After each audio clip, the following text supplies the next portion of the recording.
sokakta kadraja giren herkes istisnasız eskort. Mahalleye geldik. Mesela şu teyze çalışan.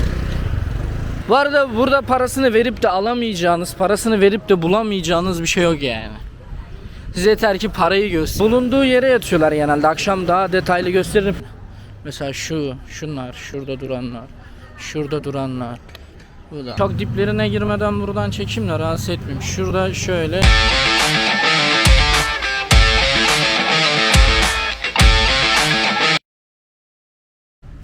Günaydın arkadaşlar. Bangkok'tan herkese selamlar ve sevgiler. Şu an Tayland, Bangkok'tayız. Ve sizi bugün iki farklı yere götüreceğim. Birisinde sefalet, öbüründe şatavat var. Şatavat ne lan?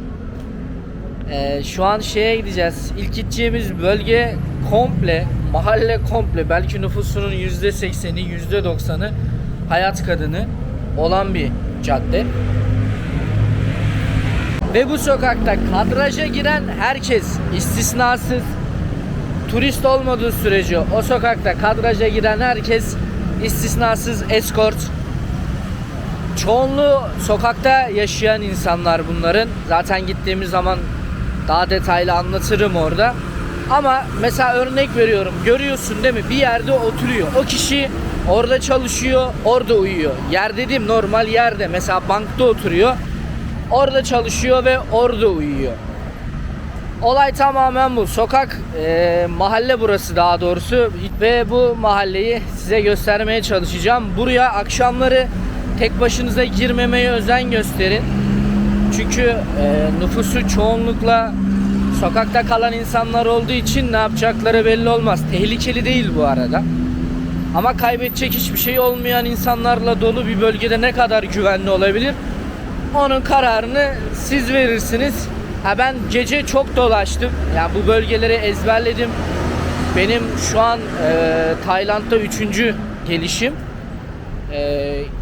Ara sokaklarının da ara sokaklarına kadar girmişliğim var benim o mahallenin. Keşfetmeyi seviyorum öyle yerleri. Ben hiç tehlikede sezmedim kendimi.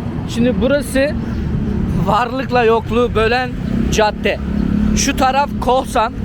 Koh San diye telaffuz ediliyor diye hatırlıyorum. Koh San, Bangkok'un en ünlü, en böyle hareketli gece hayatının yaşandığı bölge. Oraya da gideceğiz. Gece hayatını da göreceğim. Mesela şu şemsiyeli ablalar. Gördün değil mi? Onlar tamamen eskort. Şu önümüzdeki hariç, bunlar şu öndeki sarı turist. Ama onun dışında şu an bu yol üzerinde gördüğünüz, ki burası işlek bir cadde. Şimdi mahallenin içine gireceğiz. Yani şu an bu yol üstünde gördüğünüz herkes burada çalışıyor, burada yatıyor, burada kalkıyor. Bütün hayatı şu taşların üstünde geçiyor. Şimdi birazdan mahallenin içine doğru gireceğiz. Ne demek istediğimi daha iyi anlatacağım. Akşam buralar bu arada böyle insandan iğne atsan yere düşmüyor. Genelde bu bölgede yaşayan, bu işi yapan insanlar. Şu an sıcak olduğu için ve piyasada kimse olmadığı için herkes köşesine çekilmiş durumda. Zaten burada çok kimse yok. Öbür tarafta, şu ileride başlıyor. Tayland'da da şu fakir piyangosu var hep. Şu gördüğünüz olay. Her yerde. Hep bundan satıyorlar bak. Bunun gibi her yerde. Bunlar bizim şey gibi, böyle kazı kazan gibi. Umut fakirin ekmeğidir işte. Bunlardan alıp, yani bu sokakta yaşayanların onlar da o yüzden buraya tezgah açmışlar. Bu sokakta yaşayanların tek hayali, tek amacı akşama kadar bir şekilde bir yerden para bulup önce buradaki kadınlarla birlikte olmak, kalan parayla da gelip şuradan bir bu kazı kazan tarzı piyango dediğimiz muhabbetlerden almak. Ya tutarsa mesela bak şu şemsiyeli abla da çalışan. Özellikle şemsiye açıp gezenler çalışan ve hani 70-80 yaşlarında teyze var aralarında. Mesela şu turist. Bunları zaten buraya geldiğinizde ayırt edersiniz tipten, beslenme şeklinden. Yani tip dediğim güzellik, çirkinlik değil yani. Açla toku ayırt etmeyi öğreniyorsunuz Asya'da. Samimi söylüyorum, Asya'ya geldiğimde ilk öğrendiğim şey, ilk tecrübe ettiğim şey kimin fakir, kimin zengin, kimin aç, kimin tok olduğunu anlamak. Onu gözüne bakınca bile anlıyorsun. Samimi söylüyorum, onu Asya'da anlıyorsun yani. Mesela bak bu abla çalışan. Burada şu an bu sokak üzerine gördüğünüz herkes çalışan. Çalışan. Bu ablalar çalışan. Özellikle böyle nasıl diyeyim bir tane maşa gibi bir şey var ellerinde. Zaten ondan varsa o direkt bayrak sallayan oluyor. Bak mesela bunların hepsi çalışan. Ha bak şu elinde mavi şey var ya ondan diyorum. Bunların hepsi burada çalışıyor. Şimdi mahallenin içine gireceğiz. Burası şey gibi böyle Kuştepe gibi, Tarlabaşı gibi bir bölge. Ve dediğim gibi burada dikkat edin. Çünkü dediğim gibi tipler bu yani. Adamların kaybedecek hiçbir şeyi yok. O yüzden her an her şey olabilir ama güvenli yani. Ona şey olabilirsiniz. İçiniz rahat olsun. Akşam biraz sıkıntı olabilir belki ama gündüz burada sorun yaşama ihtimalini sıfır. Evet mahalleye geldik. Mahalleyi ben böyle ufaktan çaktırmadan çekmeye çalışacağım. Ne kadar başarabilirsem. Kimseyi rahatsız etmeden. Şu an bu mahallede gördüğünüz herkes çalışan. Herkes. Yani şu an mesela esnaf ama hani parasını verdiğin sürece istedi. Yani şurada parasını verip de elde edemeyeceğin hiçbir şey yok. Şöyle şurada yemek alanları var. Şu şekil böyle sokakta yaşıyorlar. Şimdi meydana geleceğiz, orası daha şey. Mesela şu teyze çalışan.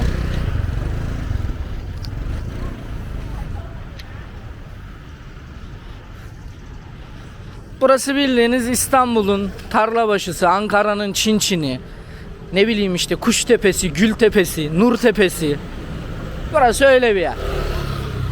Yani ona göre burada böyle rahat davranın. Ha sıkıntı yaşamazsınız ama tetikte olmakta da fayda var ha.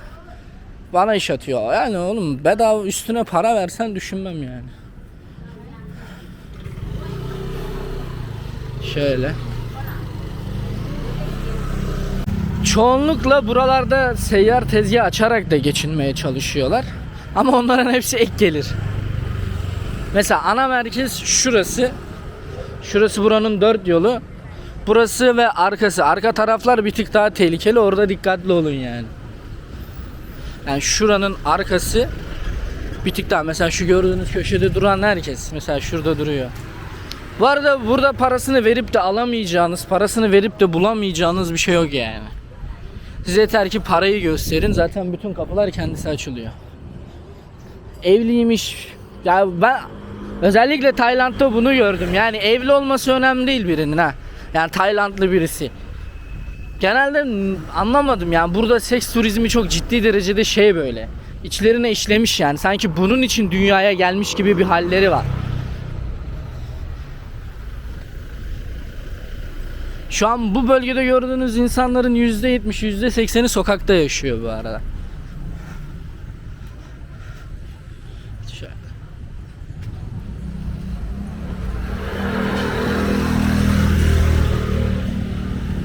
Akşam burası daha canlı oluyor. Akşam da gelmeye çalışırım.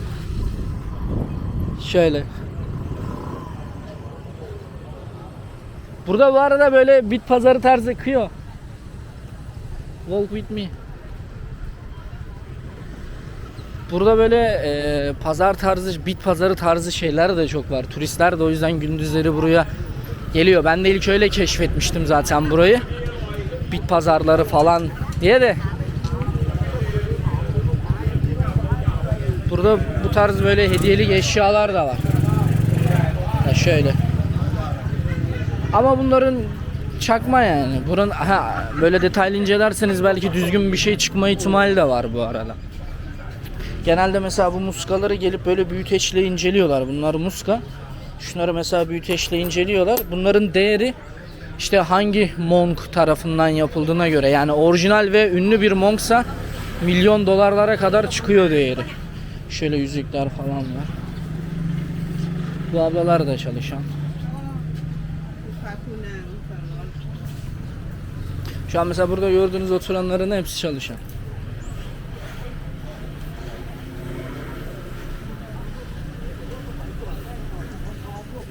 Bak.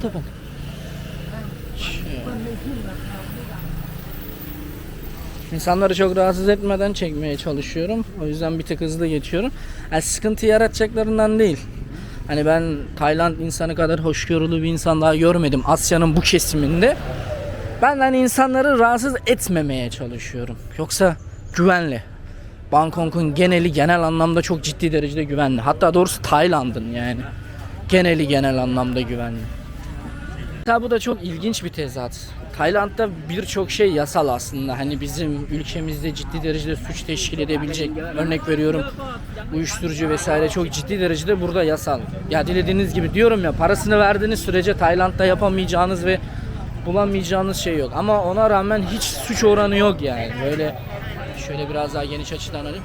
Elinizi kolunuzu sallayarak rahat rahat her şeyi yapabilirsiniz. Yani Türkiye'de ben bu kadar rahat değilim mesela. Tayland'da ki burada şey de çok yaygın, mesela dövüş sporları. Hani Tayland boksu vesaire zaten adamların kendi atasporu ve hani herkes ciddi derecede iyi biliyor yani. Hani dövüşmeyi de bilen bir millet, şey de değil. Pısırık da değiller. Ama ona rağmen elinden geldiğince hoşgörülü ve saygılılar. Hani sokakta kalan insanların da bile, şu an mesela sokakta yaşayan insanların bölgesindeyiz. Burada bile nezaket had safhada, yani insanlarla konuştuğunuz zaman böyle güler yüzle, tebessümle karşılıyorlar sizi. Şöyle devam edelim. Dediğim gibi burada böyle kenarda, kıyıda gördüğünüz kadınların tamamı eskort. Olmayan zaten bu bölgede değildir, turisttir. Yani işte turisttir dememin sebebi bu bölgede ucuz oteller var. Yani mesela örnek veriyorum, Taksim'e de en yakın bulabileceğiniz ucuz oteller tarla başında mesela. Burası da öyle bir bölge. Bu bölgede oteller çok ucuz. Mesela biz günlük kahvaltı dahil normal havuzlu 1+1 bir evi, ki gerçekten lükstü yani, her şeyiyle günlük 500 liraya kiraladık burada.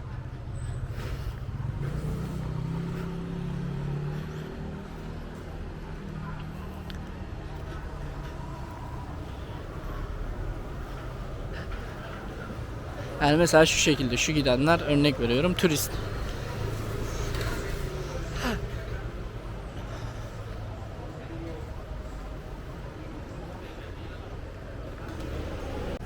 Burası direkt şöyle bir mahallenin arasına gireyim.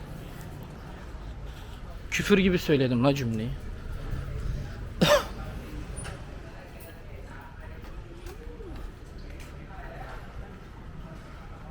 Evet. Şöyle biraz daha içe girelim. What happened ya? Bu da nasıl Japon? Hiç mi dünya yüzü göstermediler abi size? Böcek görüyor, şaşırıyor. Yani bir insan hamam böceğini görünce şaşırır mı oğlum ya? Sinek görüyor, korkuyor. Bir insan niye sinekten korkabilir ki yani? Bir insanın sinekten korkmasını gerektirecek ne olabilir yani? O Karun muydu, kulağına sinek kaçıyor, ölüyor yani, sen o musun yani?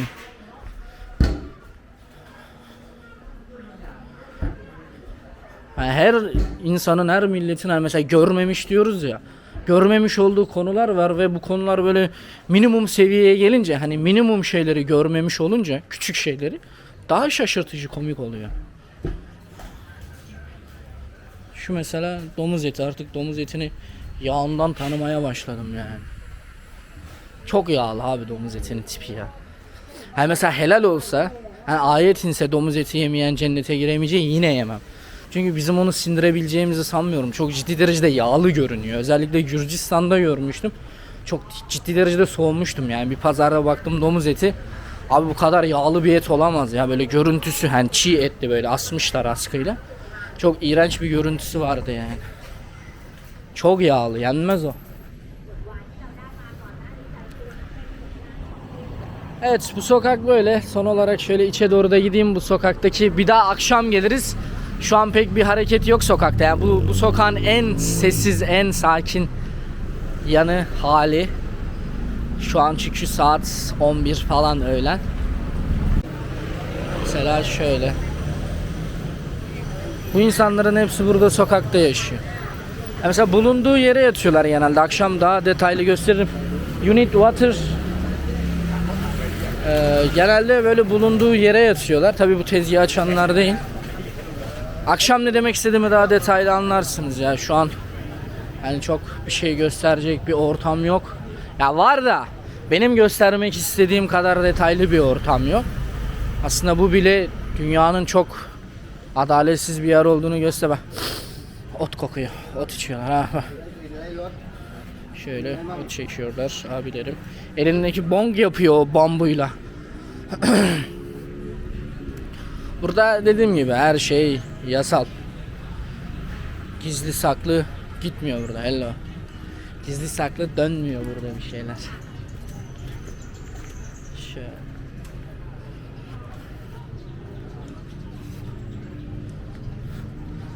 Tamam, ben de görgüsüz gibi milletin ağzına kamera sokuyorum ya.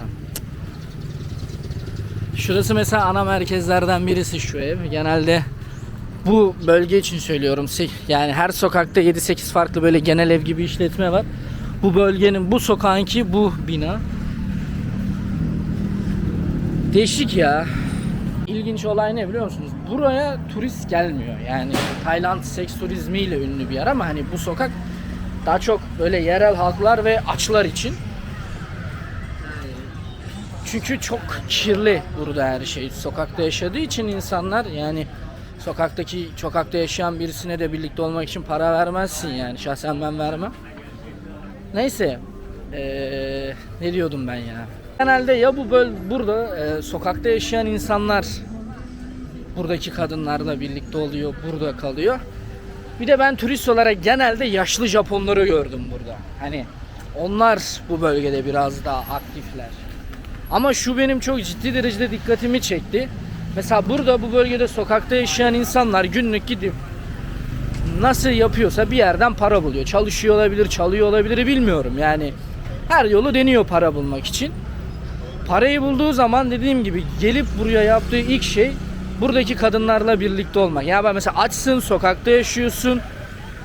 Yani kalacak yerin yok, yiyecek yemeğin yok, bir şeyin yok ama eline geçen ilk parada eskorta gidiyor. Yani gerçekten çok ilginç insanoğlu. Ona hiç anlam veremedim ben yani. Mesela bütün dinler, istisnasız bütün dinlerin yasakları cinsellik üzerine. Bütün felsefeler, bütün cartlar, curtların olayları hep böyle cinsellik üzerine. Yani bu çok saçma, ben buna anlam veremiyorum gerçekten. Ya bir insan nasıl sokakta yaşar ona da anlam veremiyorum ama hani sokakta yaşıyorsun, akşama kadar parayı kovalıyorsun, parayı buluyorsun. Yemek falan değil de ne bileyim barınma ihtiyacını değil de bilmem neyin keyfindesin yani. Gelip bir kadınla birlikte olmanın peşindesin. Çok değişik bir duygu ya.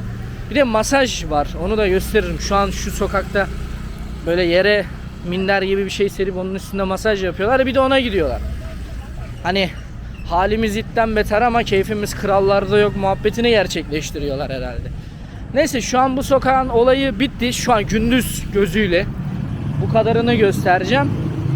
Şimdi biz Golden Temple'a gideceğiz. Orayı muhtemelen çekmem. Öyle kayda değer bir şey yok. Daha sonra geliriz akşama doğru. Hem Koh San'ı hem de buranın akşam hali nasıl onu gösteririm. Sonra da kapanış yaparız. Görüşürüz. Akşam görüşürüz. Kendinize iyi bakın. Evet, biraz hava karardı. Tam kararmadan videoyu çekip sonlandırayım istedim. Çünkü burada sokak ışığı falan yok adam akıllı. Kararınca tam kararıyor. Benim kameramın da gece çekme özelliği yok yani. Flash hiçbir şey yok. Gece düzgün çekmiyor yani. Karanlıkta görüntü alamıyorum adam akıllı. O yüzden böyle hafif havanın kararmasını bekledim. Zaten bu civardaydık. Golden Temple'dan falan yeni geldik. Birkaç yer gördük öyle. Neyse, şimdi biraz daha sokağın içinden çekerek gideceğim. Şimdi bu sokakta gördüğünüz herkes, bak mesela şurası genel evin bir tanesi. Yani yol üzerinde anlaştığın kişilerle gelip, yani buradakilerle de anlaşılır mı bilmiyorum yani. Bunların hepsi, bak şu an mesela şu an şurada duruyorlar ya. Bunların hepsi hayat kadını yani. Mesela şunlar, şurada duranlar, şurada duranlar. Burada böyle esnaflar vesaire de var.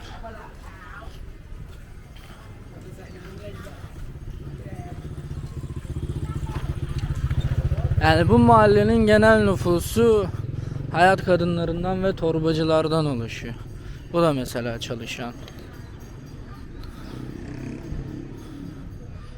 Yani biraz daha ilerleyen saatlerde buralar çok yoğun oluyor. Bunun içine koyuyorsun, çekiyor yukarıya. Güzel sistem. Türkiye'de var mı bilmiyorum bu tarz sistemlerden.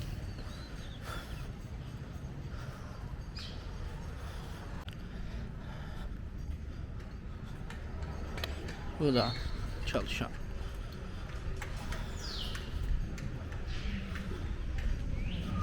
İşte genel olarak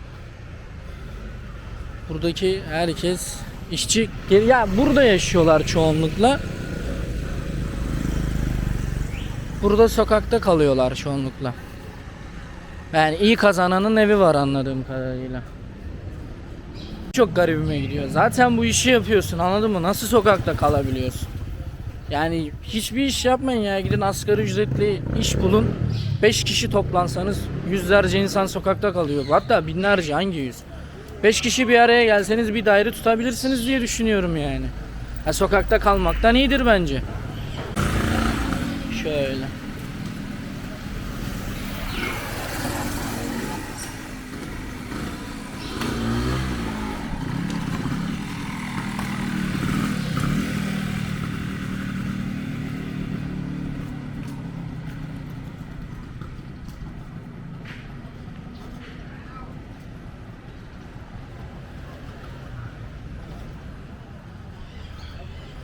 Burada gördüğünüz yaşlı, genç, istisnasız herkes çalışan. Çok pis koku var ya.